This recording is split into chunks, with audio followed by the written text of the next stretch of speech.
the late 12th century, foreign armed forces invaded Ireland. We remember them as the Anglo-Normans. The Anglo-Normans could see that there were massive gains to be made in Ireland, and they knew that it was an untapped resource. The consequences of all this was that Ireland would be changed forever. The newcomers laid down the template for our modern nation.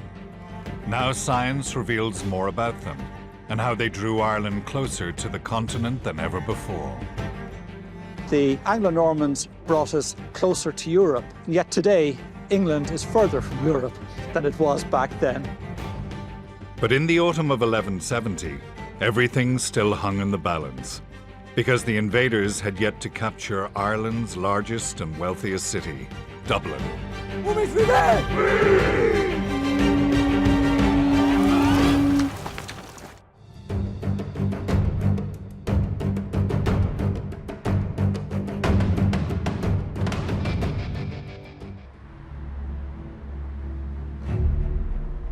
In August 1170, a foreign army besieged and captured Waterford.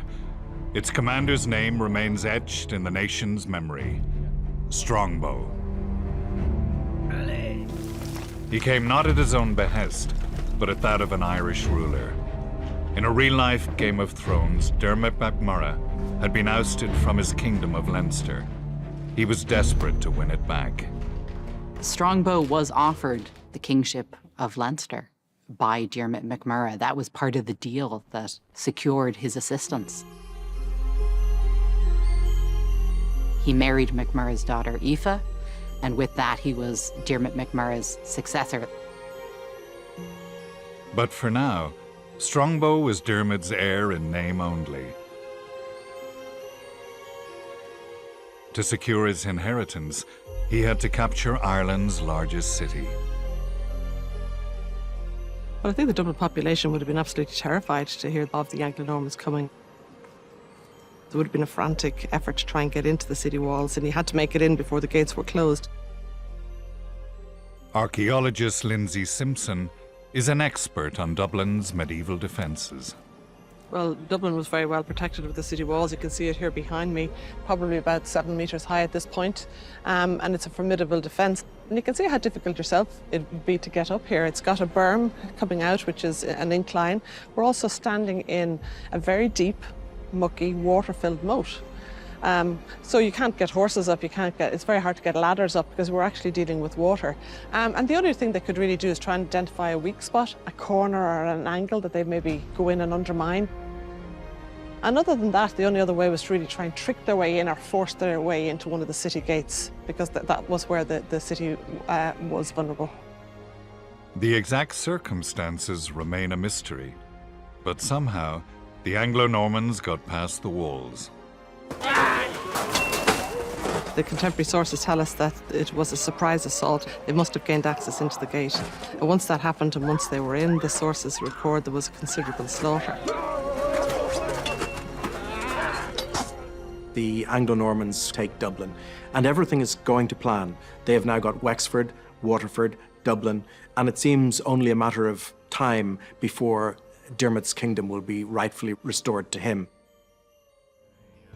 But Dermot would not live to see his dream fulfilled. In May 1171, he died suddenly at Ferns. It's said he lies buried here near the monastery he founded, St. Mary's Abbey. The broken shaft of a high cross marks his grave. To this day, we remember Dermot as a traitor, the man who ushered in the invaders, leading to centuries of foreign occupation. But does he deserve this dark reputation? There have been attempts by historians, especially in the last generation or two, to try to rehabilitate him. In one sense, he was a progressive figure, but in many other respects, quite a negative person, an unpopular person. On one particular occasion, he either murdered or he blinded 17 of the under-kings and nobles of Leinster. That was literally unprecedented, and it was widely condemned in Ireland at the time. There's no doubt about it that Diarmaid MacMurrough is a brutal king. He's clearly also a very capable, a very ambitious, and a very talented individual. I don't think he is quite the antichrist that people have called him out to be, and nor do I think he's quite the scapegoat that he's been cast as. I think it's really important not to view Diarmaid through the lens of what happens to Ireland later. Ireland under the British Empire does suffer terribly. So if we look back and say Diarmaid is responsible for that, then of course he's a traitor. But I think that's a mistake. You know, there's hundreds of years in between these events, and there's all to play for still in Irish politics. Diarmaid's death sent a shockwave through Ireland. The dead king's relatives now disputed Strongbow's claim to Leinster. And soon the Anglo-Normans faced an even greater challenge. On the outskirts of Dublin, the Westlink Bridge soars over the River Liffey and its lush valley. The M50 motorway runs for 45 kilometers, almost surrounding the city. In 1171, an Irish High King set up camp not far from here.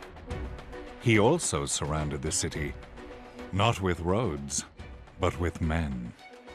Dublin was placed under a siege by the High King Rory O'Connor, and he gathered together all of his vassals, all of the kings throughout the country, and they encircled Dublin at that stage.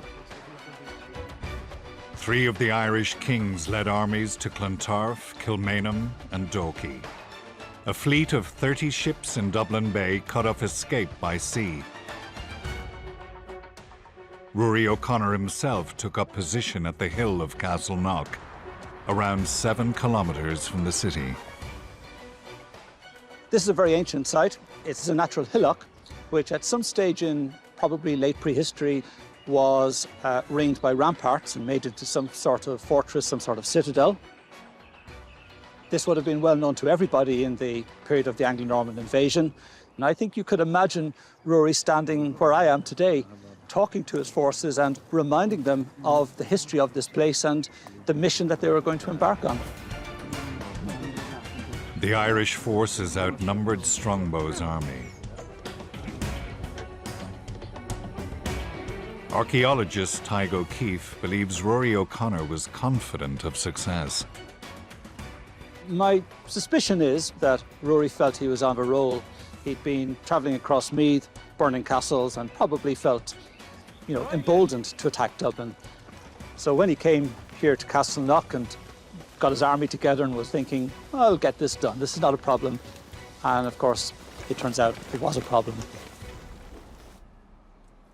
So this is the original northern wall of the medieval city, the wall that dates to 1100, and this is the wall that was the barrier to Rory O'Connor taking the city. At that early stage, the River Liffey would have been lapping up against the base of the wall here at high tide. So that's the sort of picture that would have faced Rory O'Connor when trying to take the city in 1170. Rather than attack the powerful walls, O'Connor gambled on achieving a bloodless victory. And so the strategy of Rory O'Connor was to besiege the city, so all the city would have been surrounded, but it was particularly serious on this northern side because this is where the supplies were being unloaded and where the ships were coming into, and all that activity stopped. So you have to imagine the city wall now becomes a prison. It's almost like a Jewish ghetto. The people are hemmed in, they can't get in and they can't get out, and they get no food supplies in. Their water source were very limited. The River Liffey is tidal, so it's brine and it's contaminating the water supply. The population of Dublin was probably quite considerable at that stage, so crammed into the city walls. It wouldn't have taken very long for the conditions to be pretty dire.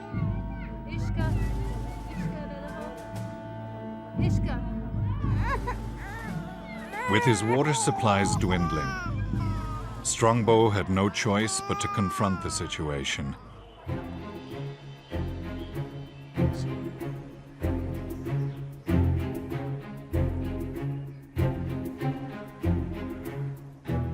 He sent 2 envoys to O'Connor's camp to discuss peace terms. The Archbishop of Dublin, Lawrence O'Toole, and the Flemish mercenary Maurice de Prendergast.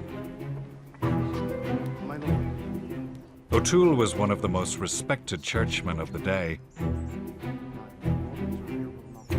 while de Prendergast was a trusted associate of Strongbow. But the deal they offered did not impress. So Strongbow makes an offer to Rory O'Connor that Strongbow will hold Leinster, but Rory O'Connor will be overlord. And O'Connor, perhaps surprisingly, turns down this offer and says no. Strongbow can hold just Wexford, Waterford and Dublin, and perhaps a little of their hinterland, but that he would hold the rest of Leinster and indeed the rest of the country.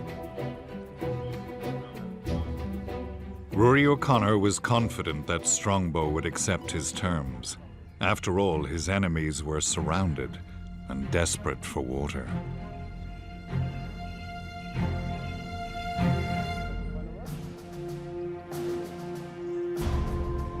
O'Connor was willing to compromise with these new invaders, and in particular, he was willing to allow them to hold on to the towns, but I think it was too little too late at that stage. The Anglo-Normans could see that there were massive gains to be made in Ireland. And they knew that it was an untapped resource. The whole of Ireland was potentially up for grabs. Strongbow's followers have come on this adventure on the understanding that they are going to get the conquered land. They are going to set themselves up with a castle, with a manor, with income. And therefore, the stakes are high. It's all or nothing, really.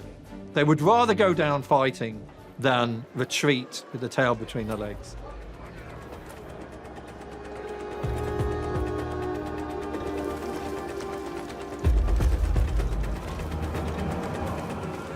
I suspect that Strongbow, when the negotiations didn't happen, was okay with that, but I doubt very much that he ever feared that he was going to be beaten by an Irish army coming in from the west.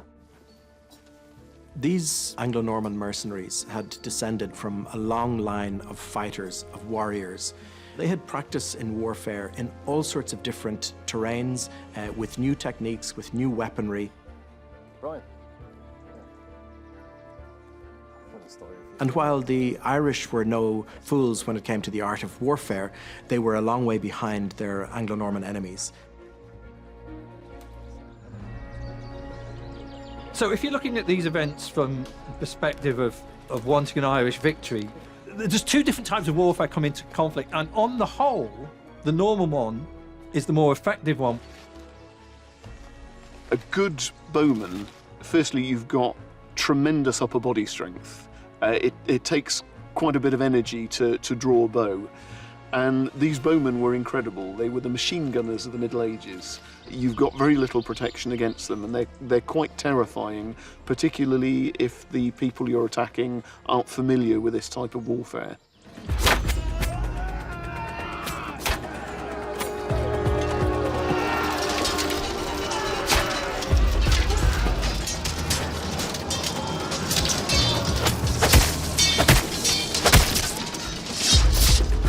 Fortune favored the daring surprise attack.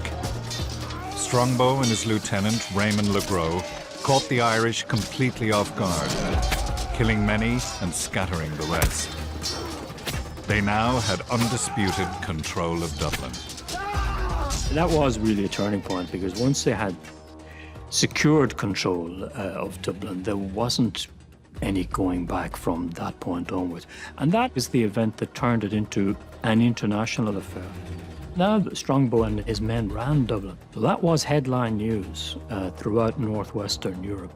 And that was a kind of a really landmark event in the Anglo-Norman seizure of Ireland. The Normans were in the ascendancy, and Strongbow now stood a real chance of becoming king, not just of Leinster, but of Ireland, a prospect that worried his overlord, Henry II. From Henry's perspective, the events in Ireland are deeply disturbing. A Norman rival, High King of Ireland, would have been an enormous problem for the English crown. So Henry has to rush over to Ireland. It's really important, it's a big priority.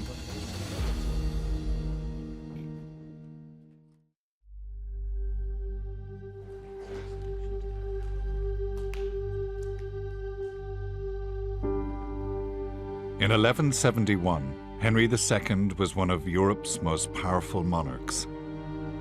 He controlled England, much of Wales and over half of France.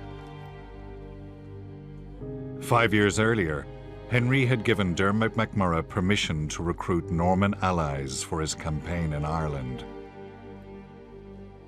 Now Dermot was dead, and Henry longed to add Ireland to his empire.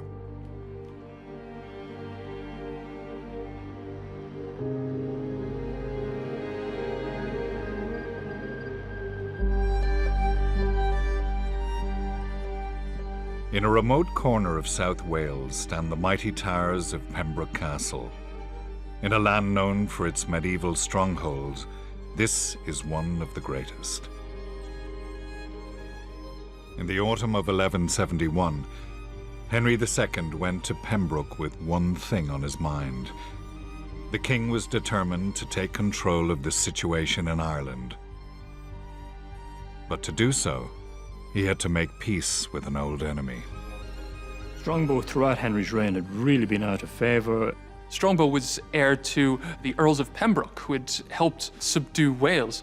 Henry was denying him Pembroke as his inheritance. So when Strongbow did go to Ireland and won for himself an independent kingdom, which is what happened in Leinster, this must have been shocking to Henry. Here is a senior vassal who has gone to Ireland against his specific instruction and is now moving close towards the possibility of becoming a High King of Ireland. The king summoned Strongbow to Pembroke. When the two men met there in October 1171, no one could say what the outcome would be. There's a lot of antagonism between the two of them. But as often happens politically, both men realised that the best way for them to gain success in their aspirations was to work together. A deal was reached. Henry would take possession of Dublin, Wexford and Waterford. In return, he'd allow Strongbow to rule Leinster, subject to his overlordship. But Henry didn't trust this to happen in his absence. He decided to go to Ireland in person,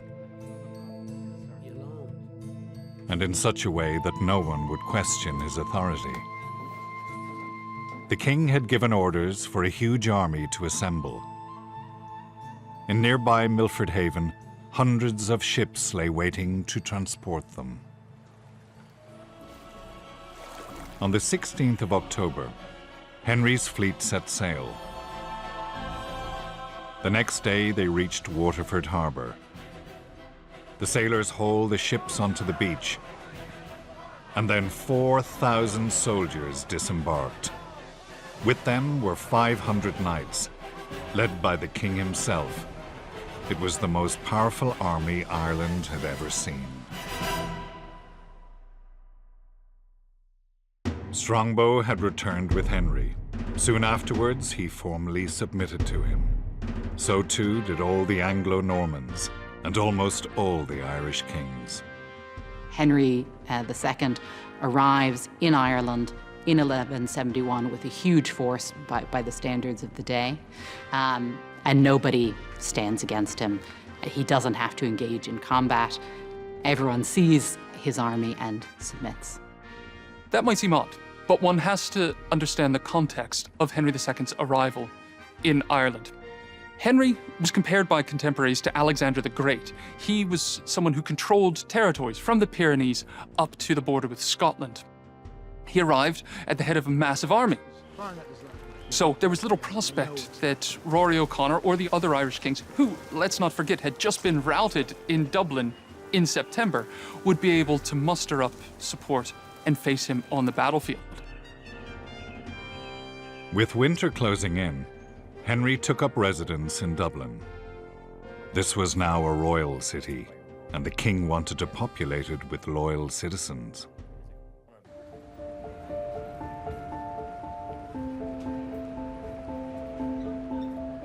Henry II had a good relationship with the citizens of Bristol. So Henry granted to the citizens significant holdings in Dublin to basically reward them for their loyalty, but also build on their existing knowledge through trade connections with Ireland. The Bristolians were some of the first settlers to arrive following the invasion. In 2023, archaeologists discovered fascinating remnants of their presence in Dublin.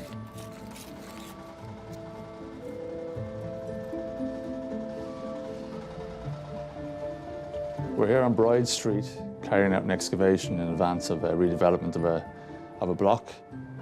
We're finding potentially small cellars or undercrofts that would have set beneath buildings. And we're talking about the late 12th century, early 13th century.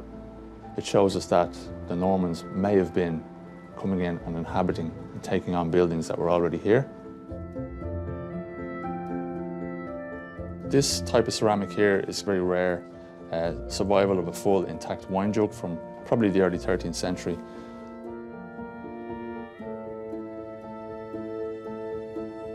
These two faces, as you can see, they're actually the spouts for wine jugs, for very ornate wine jugs. And we know by the fabric and by the shape and by the typology that they're from Bristol. And they're coming in around the same time as this influx of people from Bristol after Henry II grants Dublin to the Bristolians. Another discovery opened an even bigger window into the settlers' lives. It's connected with Henry II's other reason for coming to Ireland.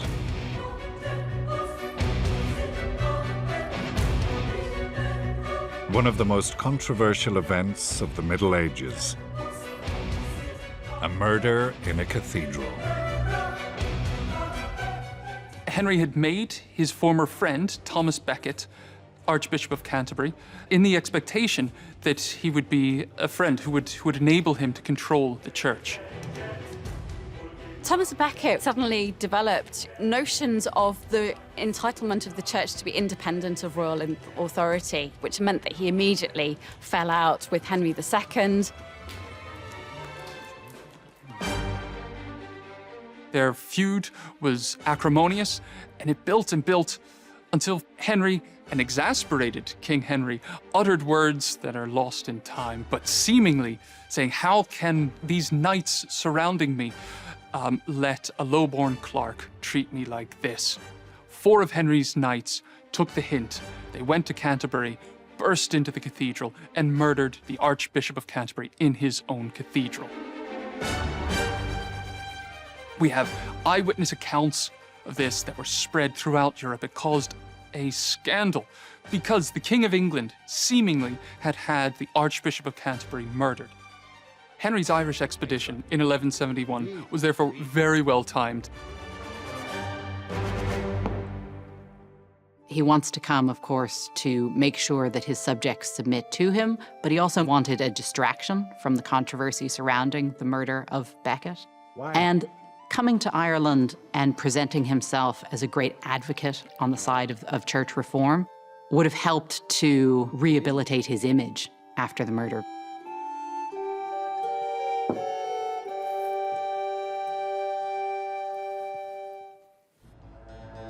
The king ensured that Dublin would long remember the slain archbishop. St. Catherine's Park in the middle of the Liberties in Dublin. This was the site of one of the largest and most well-endowed monasteries in Ireland at the time. The abbey would have been composed of primarily a huge central church. We're talking a very prestigious building. It would have challenged in size and opulence the likes of St. Patrick's Cathedral and Christchurch Cathedral. Coming off the southern side was a cloister, and then the usual buildings set off that with the refectories and the dormitories, for the canons who are in the abbey.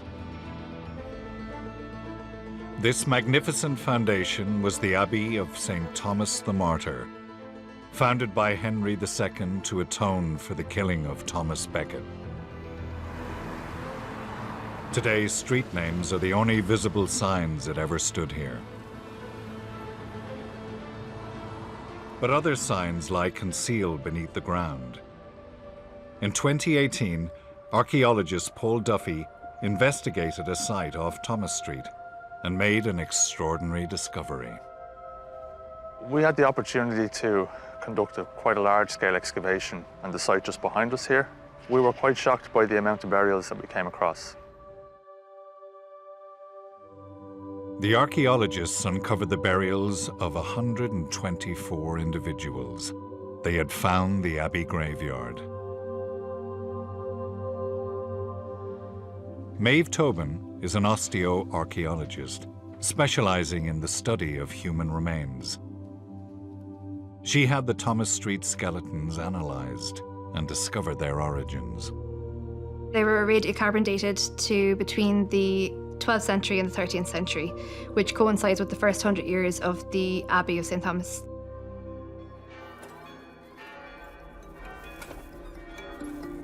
So what we're looking at is the first generation of Anglo-Norman citizens of Dublin moving into the area and settling in the area. Now, there were a few individuals of note. There were 2 individuals who had a perforated scallop shell. And that's a sign that these individuals had made the pilgrimage to Santiago de Compostela. And that's remarkable if you consider that pilgrims today, starting off on their route to Santiago, are leaving down the road here from the St. James's Gate. As it was then, it still is now. It was an arduous journey and it wasn't undertaken lightly. They had suffered some osteoarthritis, a lot of heavy or hard living, possibly irritated or exasperated by the pilgrimage.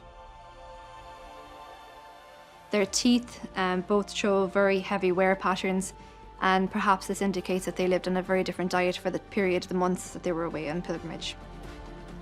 Analysis reveals some interesting trends about the settlers and how they compare with Ireland's native inhabitants. The osteological analysis has showed us that this community were much healthier. They lived healthier lifestyles. They had access to a wider food base than their contemporaries in rural Ireland at the time. They lived less arduous lifestyles. Their bodies were subject to less intensive labour. Studies like this suggest that soon after the invasion, Ireland became a 2-tier society. Foreign settlers enjoyed greater status than the native Irish. For centuries, these inequalities would colour the politics of a troubled island.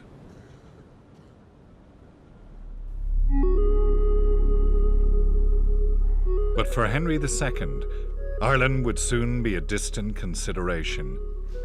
In April 1172, the King of England departed these shores, never to return.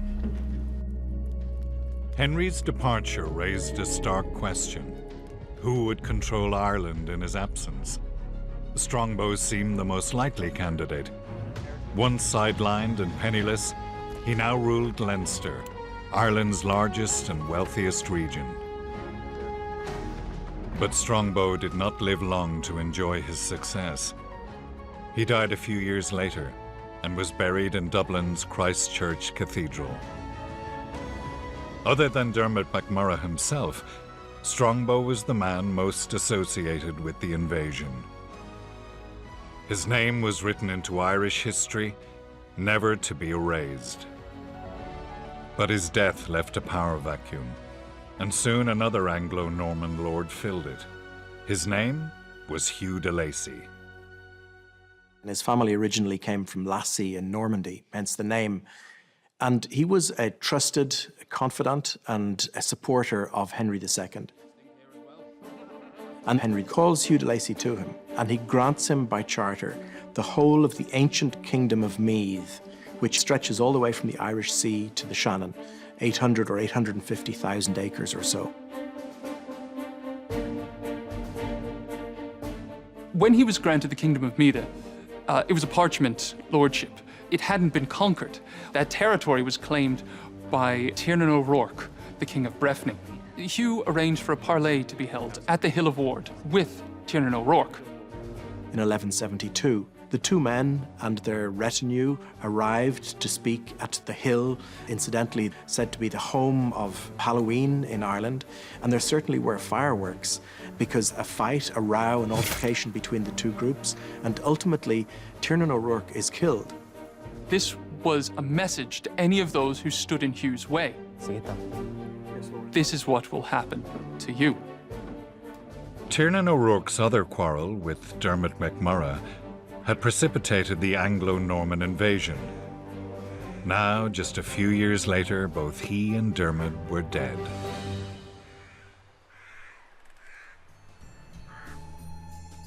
We start to see a new wave of settlers coming in, a new wave of people in charge, taking the reins. Hugh de Lacy has clearly become a big player. Hugh de Lacy needs to select an administrative centre, a hub, and he chooses Trim on the banks of the Boyne for this. And Hugh de Lacy selected the site on high ground overlooking the river for his new castle. De Lacy's power increased so much that he became Ireland's king in all but name. But in 1186, his career met a swift and sudden end. Hugh de Lacy was building a castle in Durrow. The Anglo-Normans chose to build castles at ancient monastic sites if they were available, because these were places of importance to the local people. The evidence that we have is that he went down into the ditch of the castle. He was called in by an Irishman who was involved in digging the ditch, and the Irishman then pulled out an axe and chopped his head off. A man like de Lacy is always going to pick up plenty of enemies. He wasn't short of people who were willing to assassinate him. De Lacy had suffered a degrading end, but he left an important legacy, not just in Ireland, but also on the continent. There's a very long-standing connection between Ireland and France. That was clearly strengthened under the Anglo-Normans. The Anglo-Normans accelerated a process of Europeanizing. With the invasion of 1169, we are nearer to Europe than we've been before.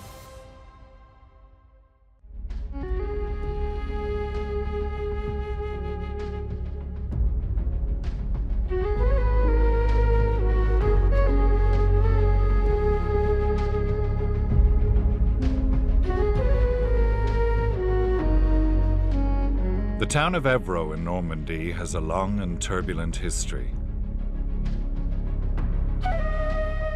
Past centuries have seen it ravaged by war and fire. But some medieval buildings still remain. Among them, the Church of Saint-Turin, once home to a community of Benedictine monks.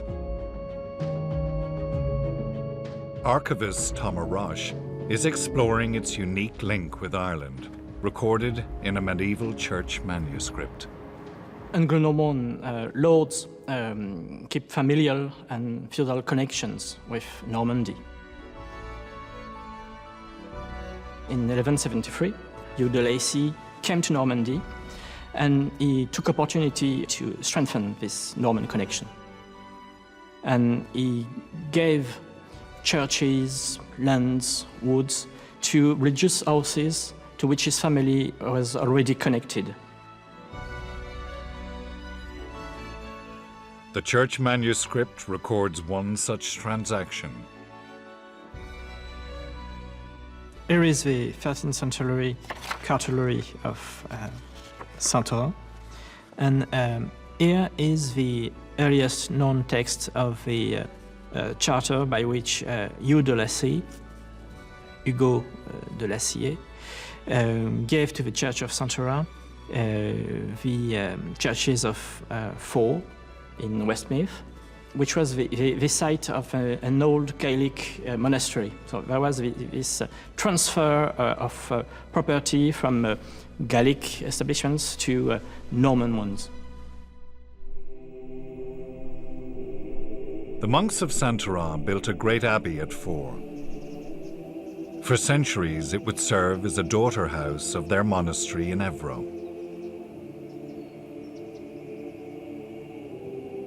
The monks introduced French practices to Ireland. They even built a dovecote to house their pigeons, a valuable source of food and fertilizer. Today, Fore and Santarah stand testament to a forgotten history. I think one of the great ironies of history, of Irish history, is that the Anglo-Normans brought us closer to Europe than we'd been. Yet today, England is further from Europe than it was back then.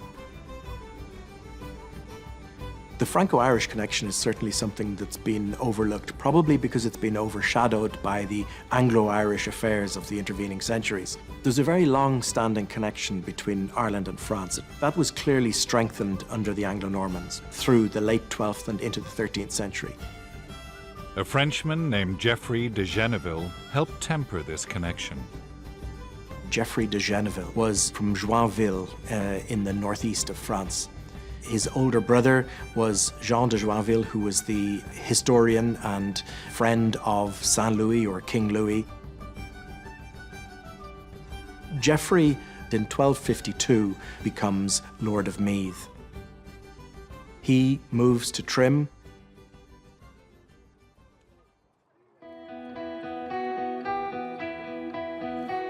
On the outskirts of Trim, archaeologists investigate a plot of land.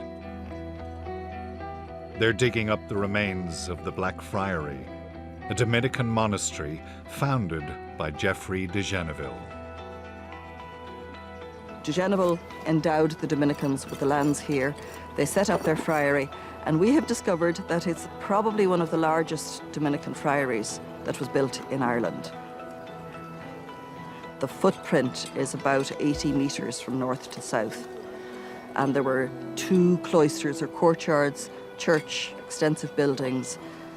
We're sitting just outside the north precinct and the northern boundary of the precinct. The archaeologists have discovered many artifacts here, including pottery from the winemaking Saintonge region near Bordeaux. We have a reconstruction jug, simply to show people what a complete jug would have looked like, because we find so many broken bits of pottery. Wine merchants would be bringing in barrels and barrels of wine and handing out jugs of wine as a free sample. So you'd get your free Saintonge jug with your wine. Geoffrey de Geneville died in 1314. He was buried in the church of the friary at Trim. De Geneville was one of a number of individuals who came not just to hold land, but to live and live out the rest of their lives here in Ireland. This created a bond between Ireland and France that has existed right down to the present day. What's interesting about our perception of the Anglo-Normans is that we probably weight too much the Anglo bit as opposed to the Norman bit. And we forget that for several generations, these people still had a primary focus on France. France was the homeland. I mean, even the court of Henry, and you know, we're talking a long time after William the Conqueror, was French speaking. The French bit was very important.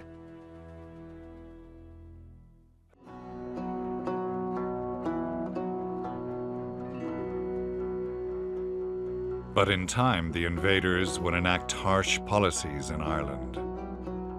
Ultimately, the position of the invaders hardened towards the native Irish, and they did become second-class citizens in their own land.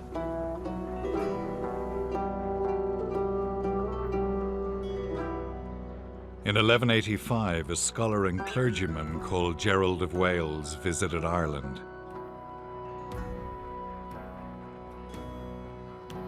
He wrote a book about the invasion that had just taken place, and another about the country itself. Gerald's writings are a vital source of knowledge, but they portray the Irish in very unflattering terms.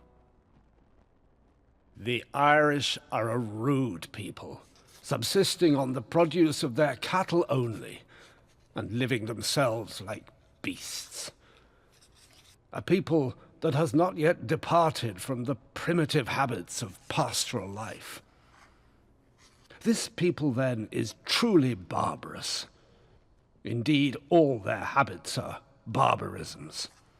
Whatever natural gifts they possess are excellent, but in whatever requires industry, they are worthless. According to Gerald, Ireland and the Irish were both in need of conquest to justify the conquest that had just taken place. So according to Gerald, the Irish were lazy. They were at a lower level of civilization than the English, so they needed a helping hand to build up. Ireland, on the other hand, was a land ripe for cultivation, and it was only because of the laziness of the Irish, these barbarians, these irreligious barbarians, that it wasn't meeting its true potential. He wants to justify the actions of Henry II. He wants to justify the actions of his own relations in Ireland. And to do this, he makes the Irish seem both barbaric and like bad Christians. He says they are Christians in name, pagans in fact. We don't have other evidence that this is the case. He's just trying to make the Anglo-Norman invasion seem justified. In 1199, Henry II's son John became King of England. Under his rule, the anti-Irish bias would be written into law. King John, when installing an English administration in Ireland, capped this off in 1210 by declaring that English law should be the only law within Ireland. Differentiation between those with access to English law, mostly the settlers, and those who did not have access to English law, mostly the Irish, was a big problem. So if an Englishman killed an Irishman, then they would merely have to pay a fine. Whereas if an Irishman killed an Englishman, he would have forfeited his own life. Ireland was conquered. The Irish people were conquered. And they did become second-class citizens in their own country. It is the case that they were denied access to the law. So the idea that a kind of a rich hybrid culture might have developed between the two, where the Irish gained some of the benefits, and the Anglo-Normans might blend productively with the native Irish, that moment, if you like, was lost in Ireland.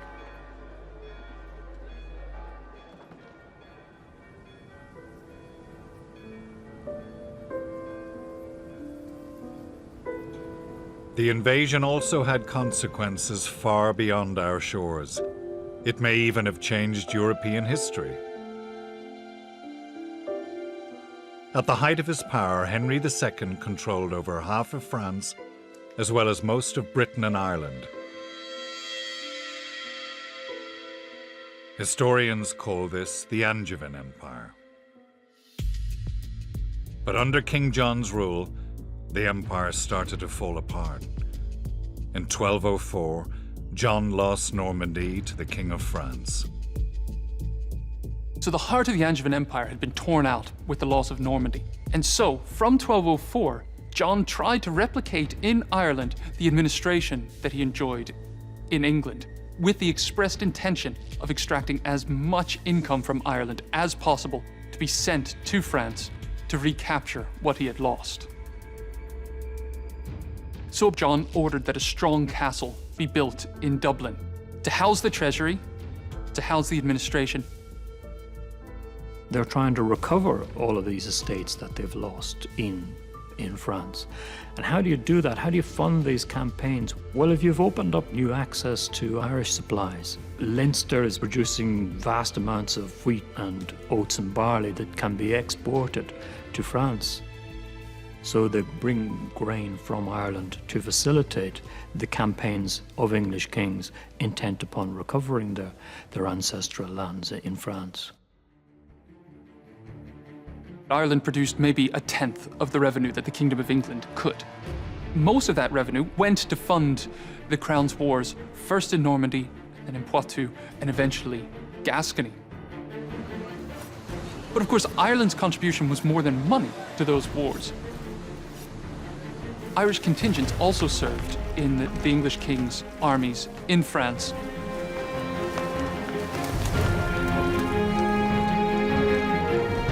In 1337, the struggle between England and France escalated into a long and bitter conflict, the 100 Years' War.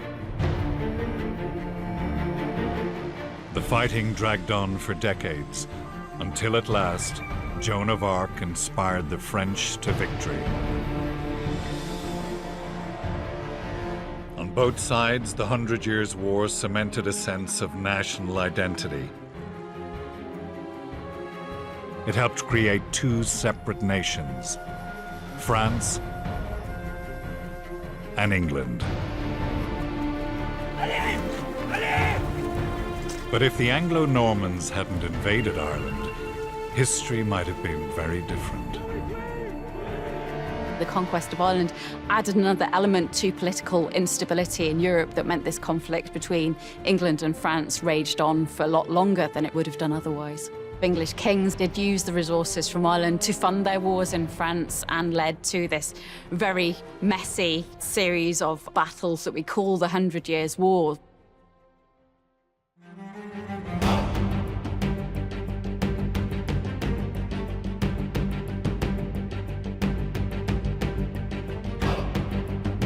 Not all the invasion's consequences were negative, because the Anglo-Normans helped create the Ireland we know today. In terms of the impacts, a shift to more intensive and more arable agriculture, the clearance of a lot of forest, and increased urbanization. We can see it in the landscape and streetscapes around us.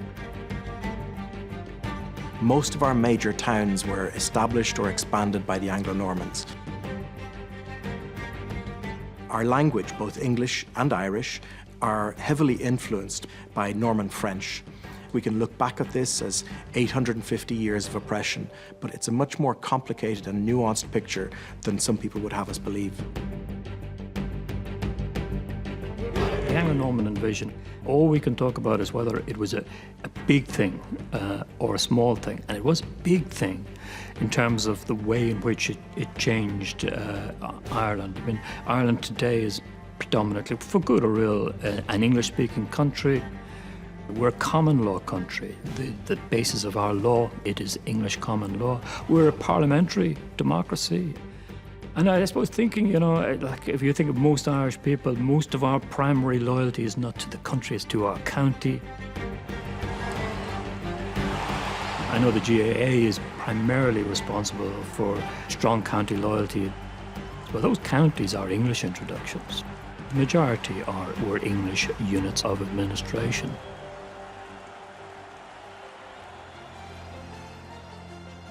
The Anglo-Normans really did reshape Ireland. The villages, most of them have got medieval origins, so we're living the Anglo-Norman imprint every single day of our lives.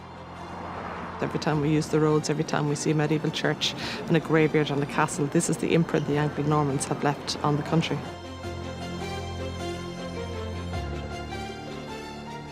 And yet their most striking legacy appears not in our surroundings, but in something much more personal.